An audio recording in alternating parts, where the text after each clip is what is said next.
Heart attacks మేల్స్‌లో కొంచెం ముందుగా వస్తాయి. ఆడవాళ్ళలో కొంచెం లేట్‌గా వస్తాయి అనే కాన్సెప్ట్ ఉంది. కానీ ఏమైందంటే ఇప్పుడు ఆ గ్యాప్ నారో డౌన్ అయిపోతుంది. ఎందుకంటే same risk factors obesity, diabetes, hypertension, తర్వాత lack of exercise, food habits, stress, hypercholesterolemia, LDL cholesterol high ఉండడము, ఇవన్నీ కూడా ఏంటంటే ఆడవాళ్ళల్లో కూడా చాలా ఎక్కువ అవ్వడం వలన ఆ గ్యాప్ నారో అయిపోతుంది. ఇప్పుడు ఆడవాళ్ళలో ఏమవుతుందంటే కొన్ని హార్మోన్స్ ప్రొటెక్ట్ చేస్తాయి వాళ్ళని బిఫోర్ మెనోపాజ్.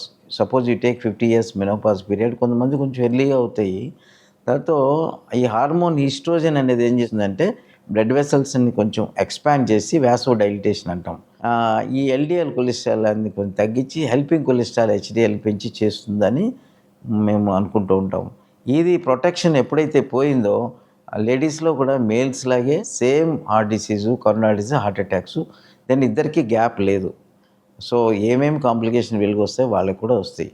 ఇప్పుడు ఒకటే డిఫరెన్స్ ఏంటంటే ఆడవాళ్ళల్లో ఇండియన్ లేడీస్లో ఈ కరోనరీ ఆర్టరీస్ హార్ట్కి రక్తం తీసుకెళ్ళేవి కానీ, లిమ్స్లో కానీ, బ్రెయిన్లో కానీ అన్నింటిలో కూడా సైజు చిన్నది ఉంటుంది.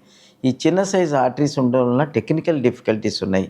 అంటే వాళ్ళకి మైక్రోవాస్కులర్ డిసీజ్ అంటారు. ఇది కామన్ వాళ్ళల్లో. హార్ట్ అటాక్ పెయిన్ ఎలా వచ్చిందో ఇది కూడా అలాగే వస్తుంది. హార్ట్ అటాక్ వచ్చి పోవచ్చు కానీ పెయిన్ అలాగే వస్తుంది. ఈ మైక్రోవాస్కులర్ డిసీజ్ చాలాసార్లు మందులు సరిపోతాయి. కానీ ఓవర్ ఏ పీరియడ్ మనం కనుక అది వదిలేస్తే అది కూడా హార్ట్ ఫెయిల్యూరు, కార్డియోమయోపతిలోకి తీసుకెళ్ళచ్చు.